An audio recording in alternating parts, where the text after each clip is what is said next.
Like Vasquez said in Aliens, let's rock.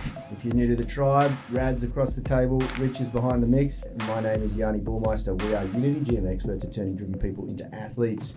This episode is brought to you by the Unified Movement System, the only online program that balances strength, flexibility, and fitness in an efficient 60-minute workout so you can unleash your inner athlete.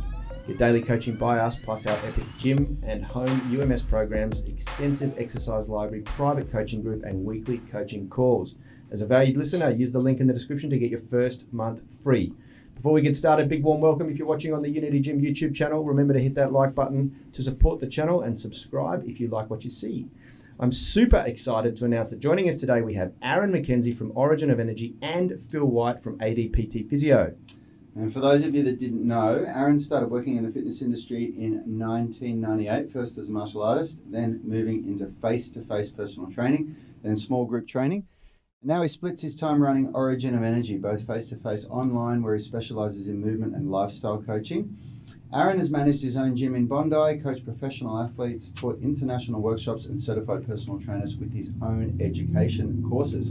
And there's probably no one in this world that I've had a longer friendship with that share more in common with. Aaron and I, Aaron's a month older than me. We went to high school together. We met in year 7. We're slightly better looking than you. Yeah, slightly, only slightly. We met in year 7. We moved out of home together when we were 18 or 19, straight after high school.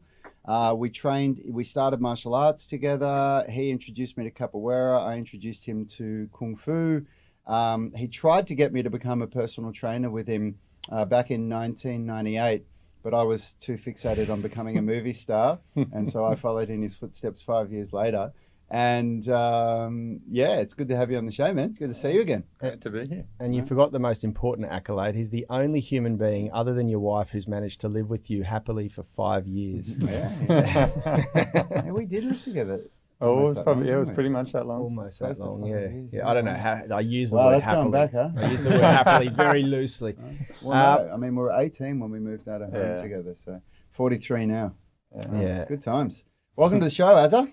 Thank you. Thanks for having me. And welcome to the show, Phil. Cheers, always good to be here. Yeah.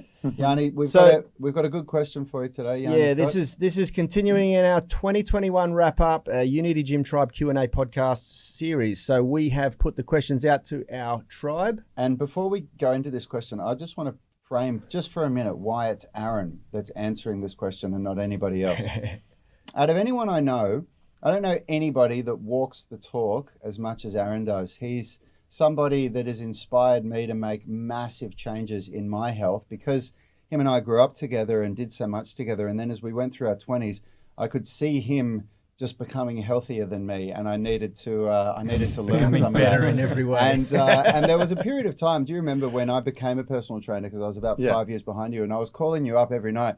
Yeah. Azza, how do you do this? What do you cook with that? How do you do that? And you said, man, you're gonna have to just start coming to my gym and training with me. I can't take these calls all the time. And then you harassed all the staff. Yeah, that's right. Then I harassed all the staff as well. But no, it's had a massive impact on my health, which has then in turn, trickled down through what we do at Unity Gym and with Yanni as well. But when I've ever asked you about what it is that you do, Aaron, you've always said that whatever I do to pass on to my clients, I try on myself for 6 months first.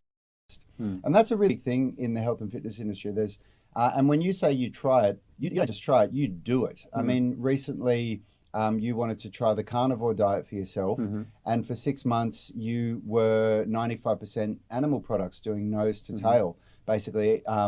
So not just going to the shop and buying cold cuts and T-bone steaks, but buying a lamb and eating every part of it. Yeah, it was a whole year. Yeah, it was a whole year, was it? Yeah. Well, it was out of that 9 months was 100% strict, which was just 1 body of beef, 2 bodies of lamb, nothing else. In 9 months. And that's all I ate. Yeah. Salt, magnesium, nothing else. And then after the 9 months, I had a bit of honey, added a few things in which I can talk you through. But yeah, I just wanted to test that out. Does it work? Yep. And just before Yanni asked the question, because I think this is really relevant, why did you do that? What was your motivation behind doing that? I had an autoimmune condition. Yep. Had inflammatory processes that were occurring in my body, and I just couldn't quite shake them. I'm really healthy, as you know, and really conscious of what I eat and consume and everything that I'm doing, and I just couldn't quite shake them. And so I thought, I'd heard about it for probably around 5 years. Mentioned people saying, oh, this works really well for these type of conditions. And I always thought it was a bit too extreme. I always had the logic that, you let the animals be the nutrient condensers and you consume them. So you're basically outsourcing that. And that made sense to me, but I still, in the back of my mind, it's like, oh, you need a little bit of vegetables and fruit for probiotics and, just some diversity in your diet, and we're omnivores and all of that. So I kind of dismissed the extremeness of it.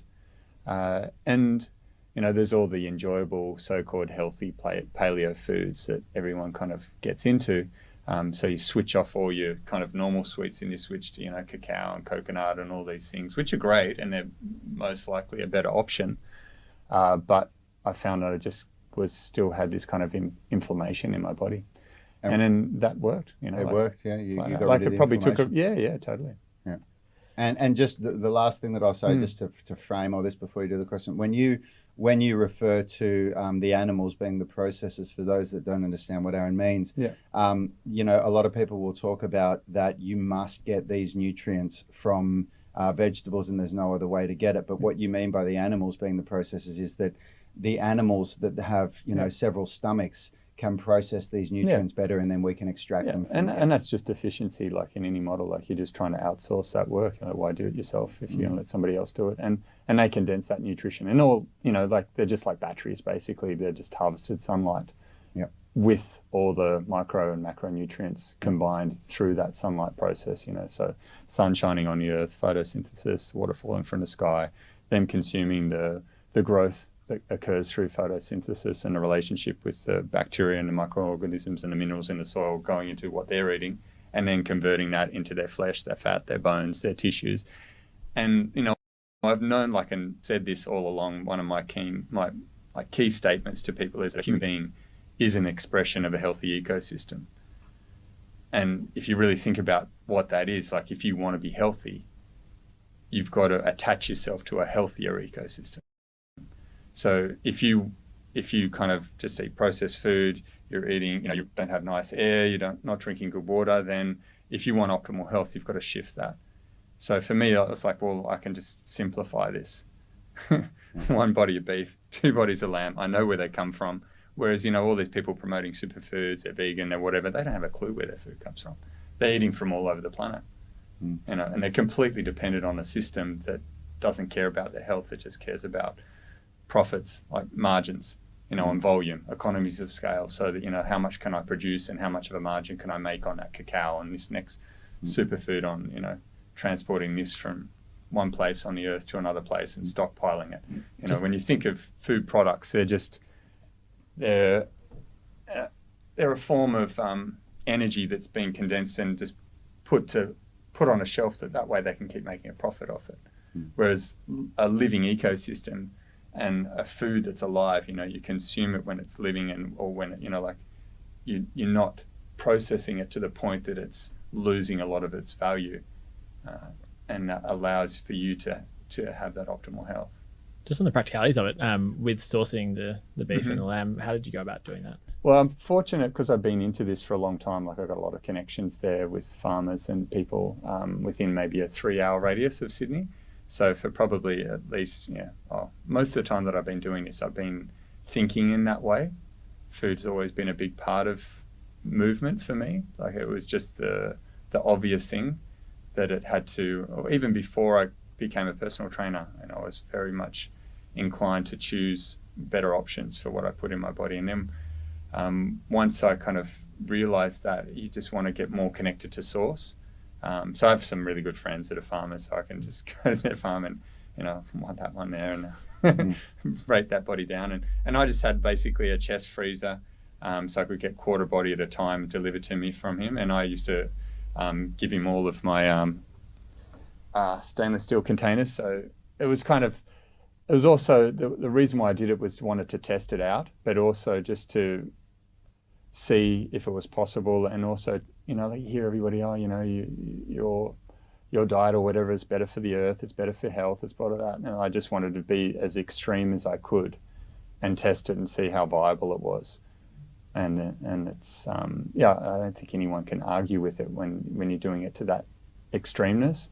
Whether they want to or not, it's their choice. But, you know, in terms of being able to have that connection to an ecosystem and knowing where your food comes from and understanding that there's no waste in that system, in terms of packaging, processing, marketing, transporting, refrigerating, everything. I was just farm, processed, me, freezer, eat it over 9 months.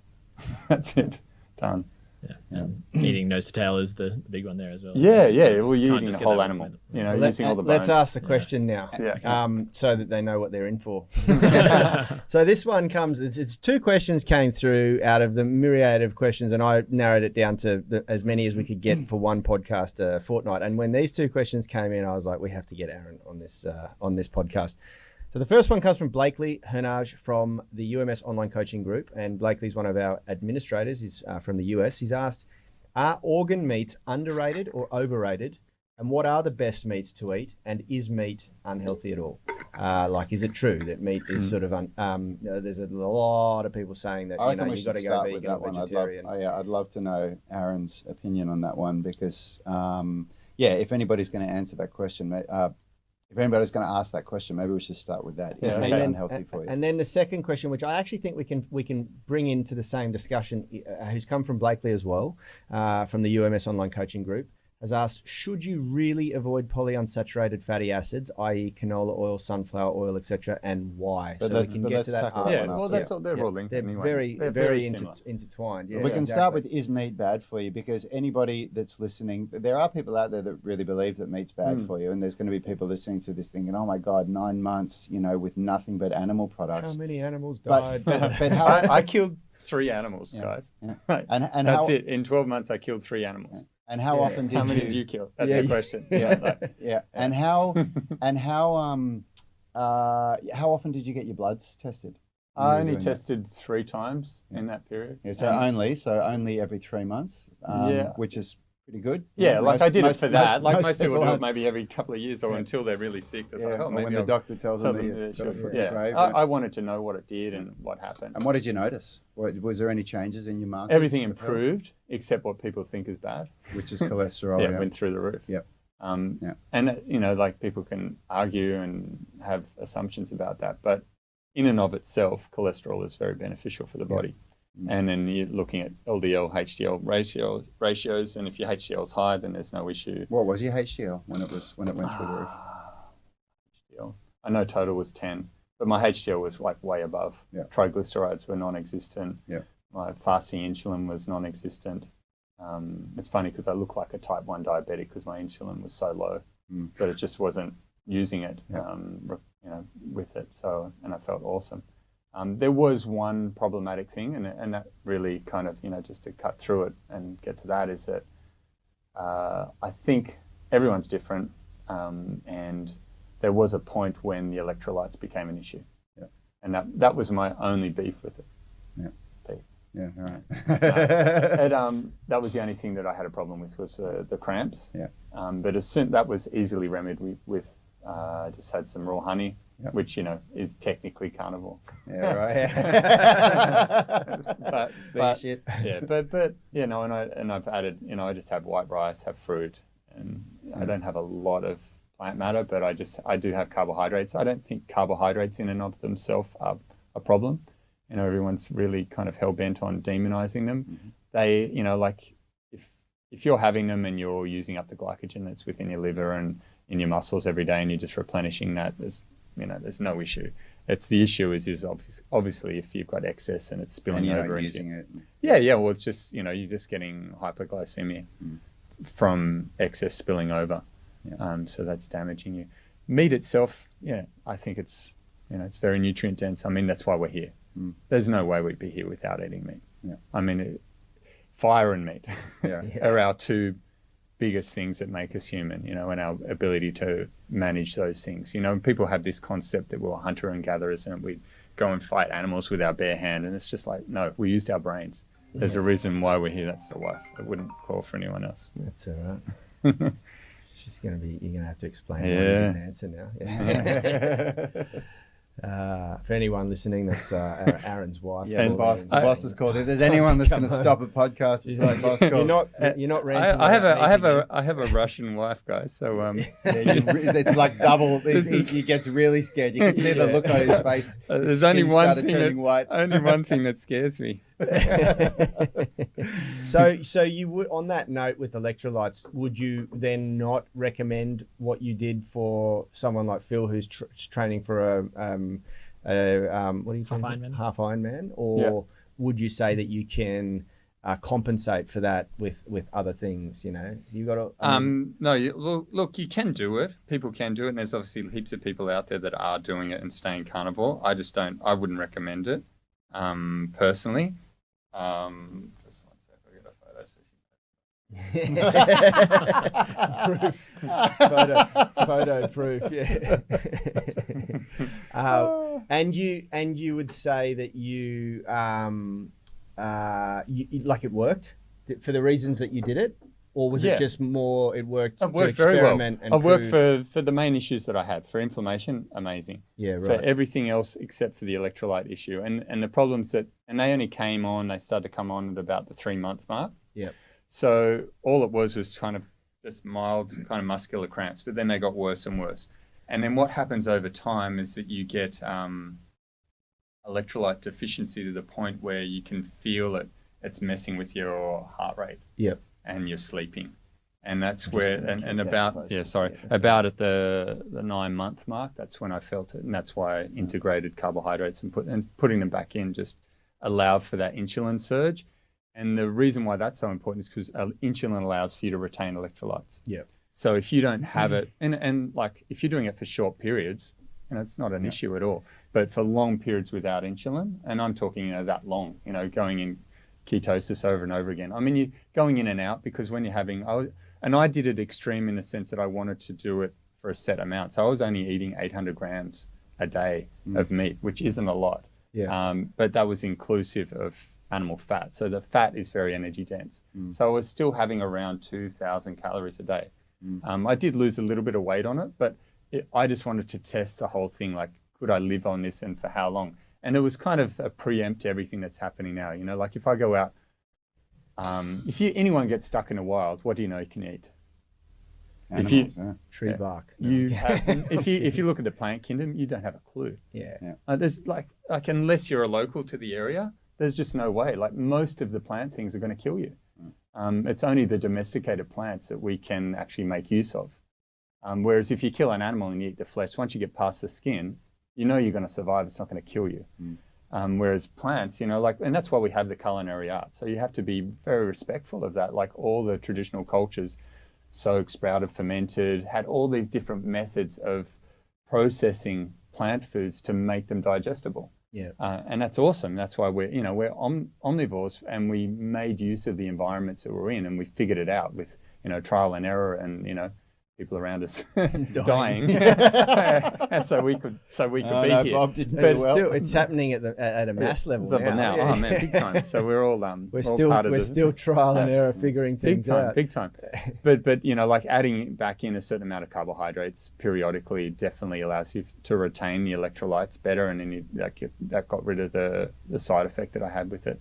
In terms of my health, like all my blood markers looked awesome. The cholesterol thing, I went and got a CAC scan done, a coronary artery calcium score done. I was just had about 0. to ask that, yeah. I've got a video that kind of details the whole process. So that measures the elasticity of the artery for everyone who doesn't and any calcium buildup. So they're doing the scan and they can see any, and there was none there. Like I've had a high fat diet most of my life. And this is what I meant before, and I'm saying this for our audience, what I meant about, I don't know anybody that has as much skin in the game as you that really tests this stuff on yourself. Yeah. And because I've known you for so long, that's your story of 9 months on the carnivore diet, but I've watched you consume what a lot of people would consider not high amounts in terms of the total amount of calories or the total amount of food that you're eating in a day, but out of the calories that you are eating, a lot of them are coming from animal products for decades now.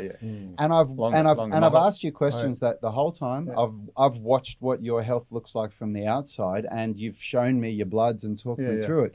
So there's very few, there's actually no one that I know, no one that comes close to your experience of doing this on yourself, getting the level of testing that you've been doing. So, Now maybe it's any- normal though. Now most people are like a lot of the people in our world now, in the health world and fitness world, Yeah, are into definitely. it. Yeah. But You were doing know, it when it wasn't Yeah, cool, yeah, though, yeah. were you? No You were one- having raw egg Remember, smoothies before. remember the 25 eggs a day? Yeah. Well, I Period of I time? used to do 30 raw eggs a day, Yeah. kilo of raw meat, and 3 liters of raw milk. That was when I was. That was when trying you were to get doing as the big- bodybuilding. like, right? really trying to get as big extreme, as I. Yeah. as You I got up could. to 90 Yeah. kilos? No, I got to 100. You got to I got to 100? 99.8, and Gus beat me.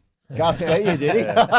Because we used to weigh in, and we'd just crack raw eggs on our bottom teeth and swallow them at the end of the day. And one day we were like that close, and it's like, okay, let's just have some more raw milk. So we were there just trying to drink as much as we could to just get our weight to try and get over. Oh, that's good. Okay, During so this time, sorry. Yeah. Did you change the training much? Like, Yeah. because- Well, I found like around at the beginning, the training was pretty much normal, but then you get to a point where you feel a bit more depleted. So then you can't maintain that output. Yeah. So I just reduced the volume. I kept the intensity if it was a short workout. I kept the volume if it was a lower intensity workout. Yeah. So you have to reduce that. As an adaptation, I think you like. There's definitely people out there that get away with it. I mean, you only have to look at the carnivore world now, and there's some people there that don't even have the organ meats, whatever, and they just go hardcore, and they look like they're doing great. But for me, that's what I found I needed to do, was just reduce that a bit. But it's funny, like my clarity in my mind, focus, concentration, all of that was just like amazing. But once the sleep kind of issues started to come in, then I knew I had to change something, and I'm just trying to figure out, what's the best thing to do. So I kind of just kept reading and studying, and then, but just adding that carbohydrate really made a huge difference. But I found that once I did a period after that where I was doing like 500 grams of white rice a day as a test. And the funny thing with doing that is my meat consumption almost doubled by doing that. I put on lots of weight and my weight went up, and but the appetite increased dramatically just by having the white rice. Like it was huge. that's interesting. So like I was doing fine. I felt satiated every day on that 800 grams every day. And then as soon as I put that in there, it wasn't just eating more of that. I had an appetite to eat more meat as well. That's interesting. Why do you think that happened? I'm sure it's to do with insulin, and then just it's always that like I don't know, if you eat rice, you always feel like you're full, but you could eat more. It's that kind of I find feeling. that with most Whereas carbohydrates. meat, you get to a point if you feel full, like there's no way you could put anything else in your mouth. Like you just your body's just like, whoa. no, that's enough. So let's go to organ Organ meats. And then also maybe what are the best cuts of meat to eat from a practical standpoint and from a health standpoint. So Blakely wants to know specifically, are organ meats underrated or overrated? Like should you try and eat them? I think they're underrated. Yep. By the masses. I think they were something that all traditional cultures valued, and we undervalued them. But a lot of people now are probably a couple of generations away from it being something that they grew up with, whereas our grandparents all would have, it's just normal. Yeah. I remember going to friends' dinners and they would have kidneys as the dinner or liver, and I used to always go, And because like for we European, were kind of raised a little bit as vegetarians because of our dad. Yeah. But I do remember it back then, 20, 30 years ago, So, I think maybe it's just slipped out of, I don't know why. Yeah. Yeah, look, I think a lot of people now are squeamish, and it's this whole processed food, packaged food, and everything being tasty. It's and just marketed in a way, and then you get an addiction to it. Everything has to look perfect too. You notice like they have to colour meat in butchers so that people will eat it. If it's slightly grey, people freak out. Yeah. Which is really the whole processed packaged food thing just ruined everyone's appetites for real food. And it just programmed him into having, breakfast cereals and breakfast, just having it as something that's like, to me, every meal is just a meal. What I have for breakfast, what I have for lunch, what I have for dinner, it's just a meal. Yeah, but most people, like you mentioned, maybe have meat for breakfast. They're like, well, no way, you couldn't do that, and it seems kind of crazy to them. But really, it's just a meal. Yeah. And if you're sitting down and relaxing, but it ties into the whole culture. Like we've spoken about before, that kind of high time preference. Everyone's in a hurry, everyone's in a rush. They just got to have something quick and have it quickly and get out of the house, or throw something down their Yeah. throat and not even think about it. Whereas if you take the time to prepare food, sit down, chew every mouthful and digest it, Yep. then there's you're going to experience that and it feels good and you get a benefit. Whereas when you're just searching for quick energy, you're just reaching to grab things that are convenient. And they might give you energy and they satisfy your taste buds, you feel a bit better. But in the long run, you're just gradually depleting yourself from all of these nutrients that are there in those nutrient-dense foods, in the organ meats. Do people have to have them? I don't think they have to, but you'd have to have, it's like I said before, it's just a condensed form of food. It is completely underrated because the animals, that's all they're doing is condensing it. And the organ meats are, the storehouse of the nutrition. Like people go, oh, your liver's its organ of detoxification. No, it's a storehouse of nutrition. Yeah. It's what your body calls on when it needs things. So when you're consuming that, you're consuming that body of work. The animals out there, ruminating all day, condensing that grass and that sunlight for you. And then when you consume those organ meats, you're just getting, highly concentrated nutrition for your body. And like now we have the whole freeze drying thing. So you've got Ancestral Health and you've got Heart and Soil and a lot of these companies doing the freeze dried ones. So it's very easy. I just have the organ meats. I like them. I don't have an issue with them. So I'll usually have about 100 grams of liver a day or some kidney a day, and I'll just sear it lightly. When I did the carnivore diet, I did probably 75% of what I was eating raw, which is pretty extreme for a lot of people. But And so when you say nose to tail, just Everything. explain that. That's everything. So you literally eat the eyeballs. yeah, Yeah. the Wow. head if you can get it. But a lot, like now you can't get a lot of the brains and all those things just because of the way the processing works. Yeah. So, there is one company that does a really good thing called Provenine Meats. I'll drop them because I really believe in what they're doing. So they do on-site processing. So they have a series of trucks that go around on-site and actually process animals there. And then another friend of mine, Ethical Farmers, that's where I get most of my meat. So it's kind of like a mobile abattoir sort of Yeah, thing. exactly. Right. One of the biggest problems that we had in Australia and America was the centralization of processing of animals. Yeah. Because it just got rid of all small farmers and made it impossible. So it's get big or get out. Yeah, And it's the same with the whole food industry. That people don't understand that, they're eating a commodity. They're eating a product. Yeah. That, food is a technology in the sense that, when you could take something that was perishable and put it on a shelf for 3 months, Yeah. like that is amazing.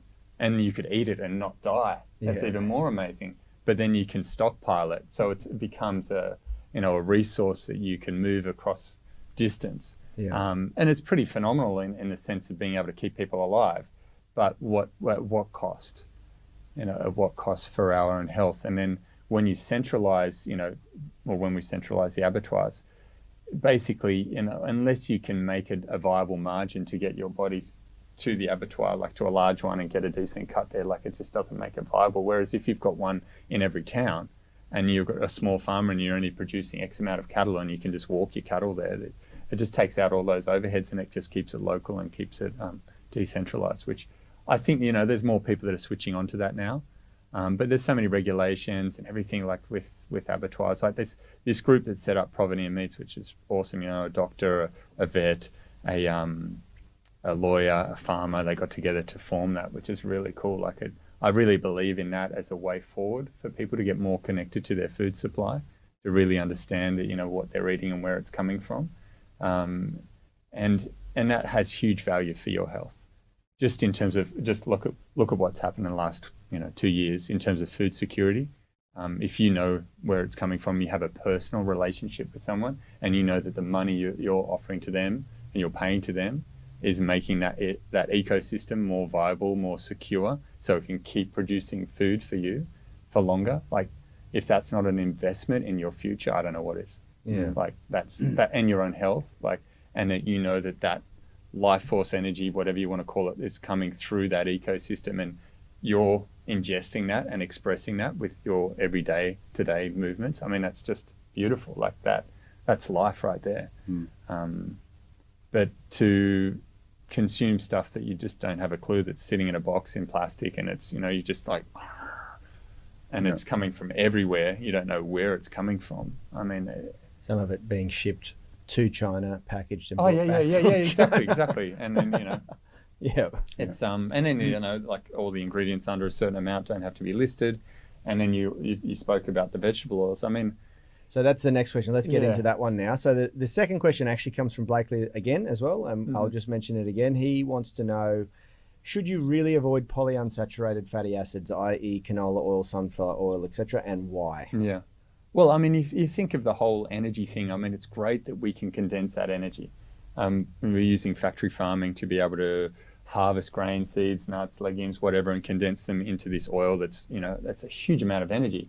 But when they're doing that and they're processing, the process of that is, it's a chemical process. And then what you're getting after is something that's completely denatured and it's pro-inflammatory for your body, without a doubt. Like it's devoid of any nutrition that's beneficial for you. So you ingesting all of those polyunsaturated fatty acids, which are highly inflammatory in the body. And then you only have to look at the correlation between nutrition and cancer, heart disease, all the things, obesity, diabetes, all of these things that have come up with the introduction of processed foods.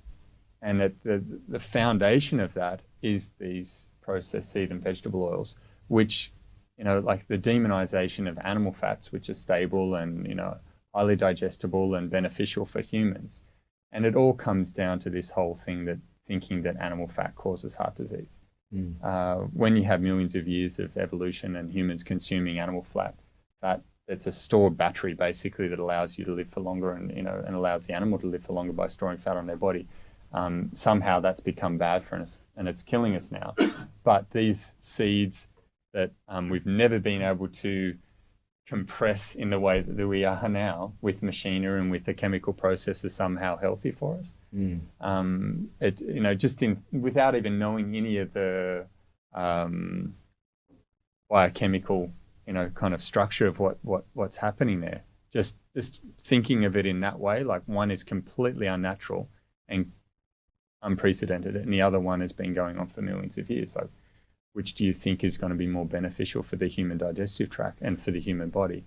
Also, there must be something in the idea that our digestive system evolves with the foods that we eat over time. We have access to. And then, so we've evolved over tens of thousands of years to consume foods that were found in nature. And, it's only been in the last 100 years or less where we've just had this radical change in the way that foods are put on our plates. And that was, where we started to see this, emergence of obesity. It's quite funny when you look at pictures from, even we were watching a couple of film clips from the 80s the other day, and every single one of the musicians would be called anorexic today.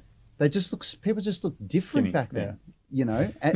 And we people like us get called, Yanni and I get called skinny by our friends. And it's like, we're not skinny at all. This isn't skinny. This is just healthy. This is just, It is sad. It is sad. And then what's accepted as normal now is, an inflamed person. I literally scrolled past a post from Women's Health on Instagram yesterday, and the headline was "This is normal," and it was of a fat chick in her underwear. And she was like decently overweight. By the old score, she'd be bordering on obese. And it's average and it's normal by today's standards because that's what is everywhere. Is it right? Is it healthy? I don't know.